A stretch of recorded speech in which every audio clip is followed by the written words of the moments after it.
Let's go for a ride along the walking and cycling paths on both sides of the Wimmera River at Horsham. Our ride will start from the helicopter pad at the end of Bailey Street. We'll travel southwest along the river with Menadue Street on our right.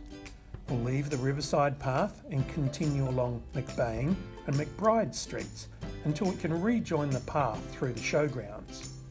Following the path under the Western Highway, we'll continue past Sawyer Park and the Caravan Park, with the river on our left and Barnes Boulevard on our right. Further on, we'll cross over the river via the boardwalk at Weir Park. Now on the southern side of the river, we'll head northeast through South Bank Reserve, passing under the Western Highway again before crossing over Burnt Creek. With Burnt Creek behind us, we'll reach the end of the path at Waterlink Esplanade. Here, we'll turn around and head back the way we came.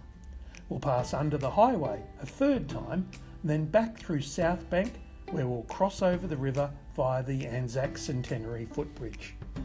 Once back on the northern side of the river, we'll pass the rowing club, right under the Western Highway for a final time, and back to our starting point. A round trip of about 15 kilometres, which took me about 47 minutes to ride, but today we'll do it in less than 8. I hope you enjoy the ride with me.